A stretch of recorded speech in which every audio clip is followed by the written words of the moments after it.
Hello, this is Brad. I am one of your consumer technology specialists here at Mid-Continent Public Library, and welcome back to our Windows Widgets series. Today, we will be looking at the Windows Calculator app. This is a really handy application that has a lot of features you may have not known about. There is a scientific calculator, there's a graphing calculator, there are all kinds of converters that you can use, all available within your standard Microsoft Windows Calculator app. I have a lot to show you, so let's go ahead and get started.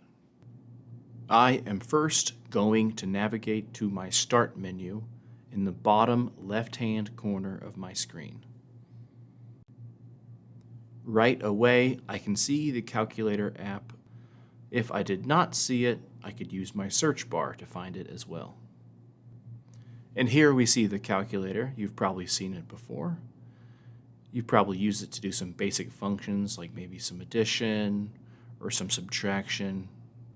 And this is probably the only screen of the Calculator app that you have ever seen. You may not know about all these other features that are available on it. Like for instance, if I click this, it'll send my calculator to the corner of my screen. This way I could have another window open and continue to use my calculator. Also, there is this little history button right here. If I click that, it'll tell me the history of the calculations I have recently done. And I can also see that if I click and drag my corner, it'll pop my history up right there if I needed to refer to it more readily. I am actually now going to make the calculator full screen so that we can see it a little bit better, but I will be minimizing and maximizing. I can delete my history by pressing this little trash can icon. If I wanted to start fresh,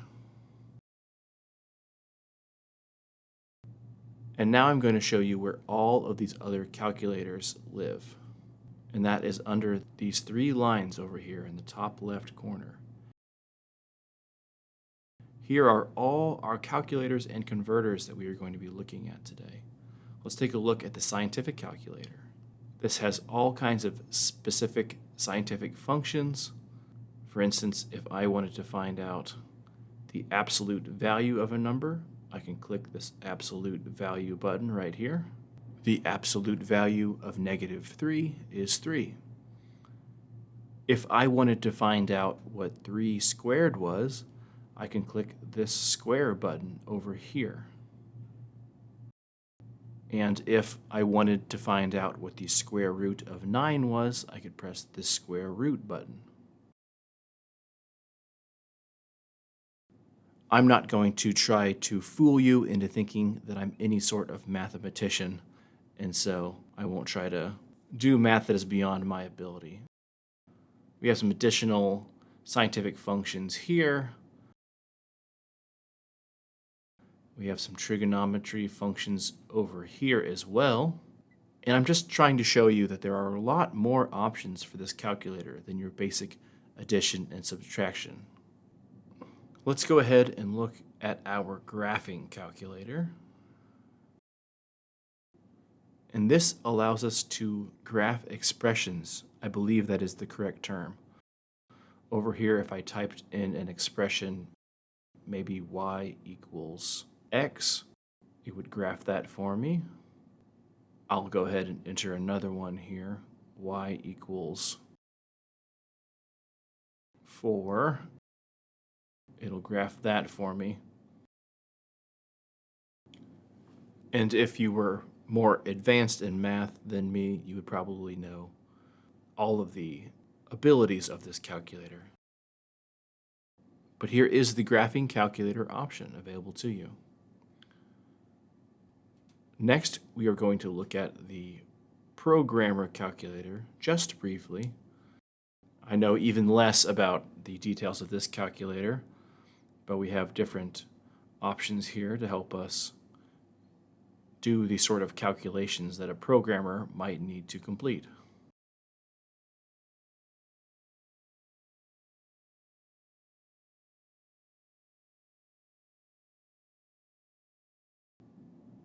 The next calculator we're going to look at is the date calculation calculator.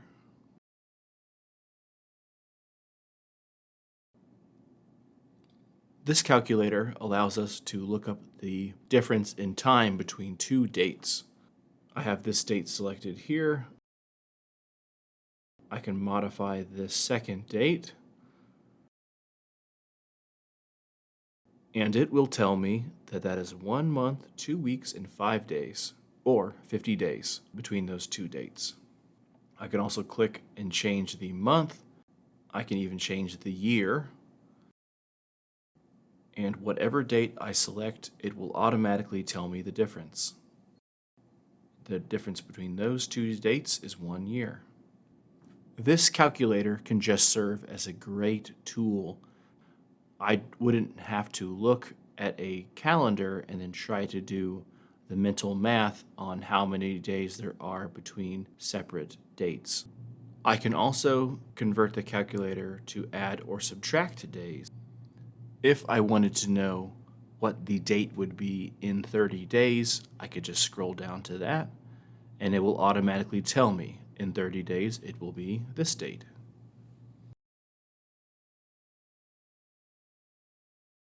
I also have drop downs for months and years as well.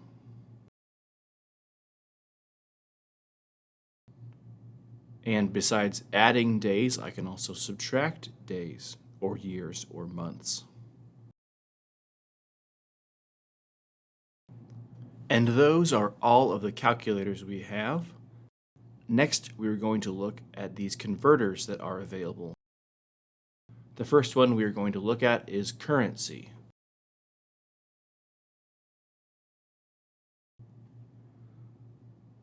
Let's say I was trying to buy this coat from this website that is based in the United Kingdom. They use British pounds as their currency, and so if I wanted to know what that was converted to US dollars, I could use my calculator and I could type in the British pounds. I see over here, this coat is 125 British pounds. And we see that that is about $152.25. And I can use all sorts of currencies within this currency translator. There's a giant drop-down menu that has currency from countries all over the world. Here's a Somalia shilling to the US dollar.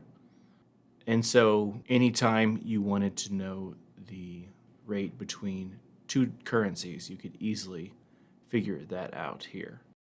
And if you look down underneath the US dollar sign, you see that it is updated. And you can actually click that link that says update rates, and it will update the exchange rate to the minute. And we could look at this for a long time because it has just all of these different world currencies available on here. The next converter that we're going to look at is the volume converter. This could be handy if we were trying to do a recipe. Maybe I was trying to do this recipe and I needed to know how to convert one of these measurements. Here we see a drop down with all sorts of different measurements. Maybe I am wanting to know how many teaspoons are within a tablespoon. And they also give us some other little conversion numbers underneath of there. We see fluid ounces, tablespoons, and even coffee cups. All kinds of volume measurements that could come in handy in baking or many different applications as well. Next, we are going to look at the length converter. And this one could come in handy if I was trying to do a DIY project or maybe buy some furniture. Maybe I was going to buy this bookcase from IKEA and I wanted to know some conversions. I've got my calculator here. I could easily convert these inches into centimeters if I needed to.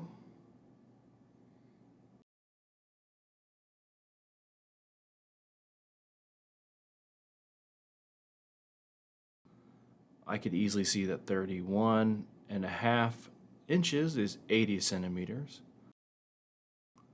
But maybe I wanted to know how big those measurements were in feet.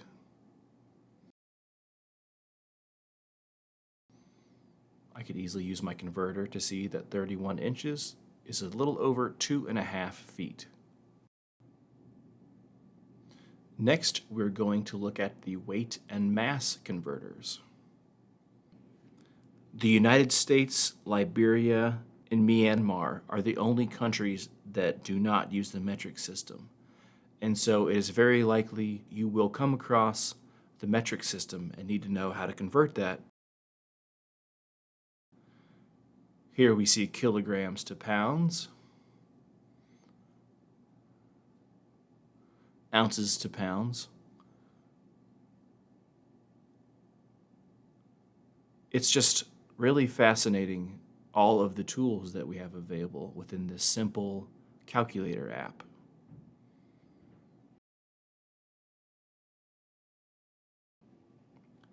Next, let's take a look at the temperature converter.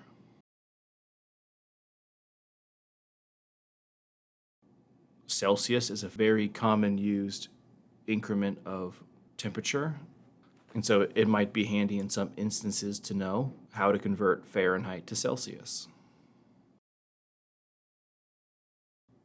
Next, let's look at energy. We have joules and we have electron volts, food calories, foot pounds, and British thermal units. We have a calculator for area. There are 43 square feet in 4 square meters. This could be handy if you're building some kind of project, maybe a fence, putting some flooring in your kitchen.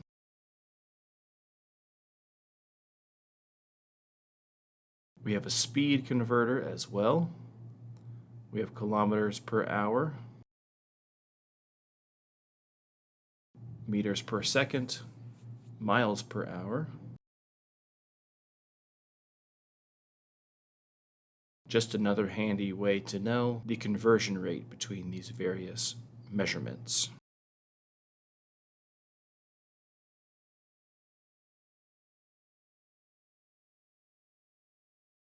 We have a converter for time as well. We can look at hours to minutes.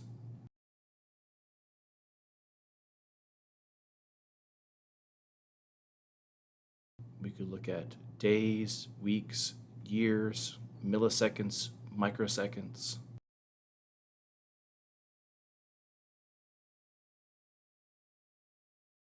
We also have a converter for power. Let's say you were going to buy a generator and you wanted to know the difference between some of these terms they were using to define power. Here they list this at 8,000 watts.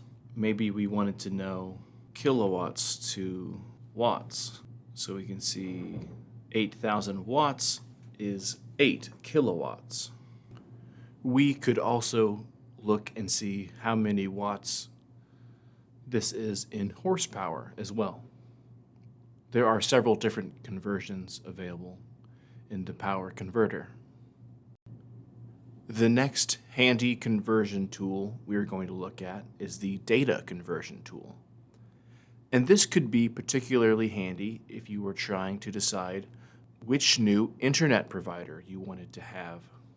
There are some very useful websites that you can use to look up which internet service providers are in your area. And internet speed is measured in gigabits per second. And so we see that Gbps, but we also see this Mbps. And that stands for megabits per second. If we're trying to compare these two different speeds, we could use our data converter to understand the difference between gigabits per second and megabits per second, because that is going to tell us which of these internets is the fastest. And here we see, if we type in 5 gigabits, that is 5,000 megabits. So from this, we can gather that gigabits is a faster speed than the megabits. There are two more converters we will look at real quickly. The first one is the pressure converter.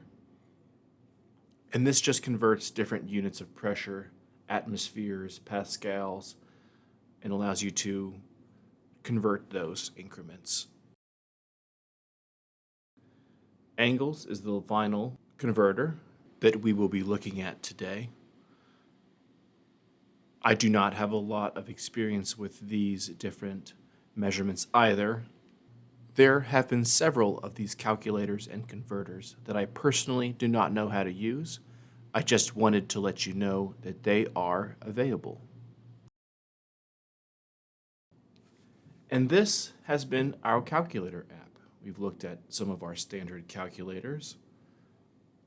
We've looked at some even more advanced calculators that we have available, like the scientific and the graphing calculator, as well as the date calculation converter, which is very handy for keeping track of dates. We've also looked at these converters such as currency and time and length, and all these very handy tools that you can use in a lot of day-to-day applications. I hope that you take advantage of the calculator app on Microsoft Windows and you explore it and you integrate it in any way that is helpful to you. This is just one of our Windows widget series. We have also looked at the Windows clock application in a past video, and we learned about all of the useful features of that app and how you can keep track of your time with it. We have also looked at the Windows Photos app that allows you to modify and edit your photos within Windows. We have also looked at the Windows Microsoft Paint application to see how you can use it to create photos and modify photos. And we have also looked at Paint 3D, which allows you to create 3D images as well as modifying photos and creating other fun projects. If you like watching our Windows widget videos, be sure to follow our MCPL 360 Facebook page. We premiere new videos of all kinds at Wednesday and Friday at 1 p.m. And if you missed the premiere on Facebook, you can always watch them on our YouTube channel. Subscribe to our MCPL Mo channel and follow our Consumer Technology Resource playlist. Thank you so much for joining me. I hope to see you again. Have a great day.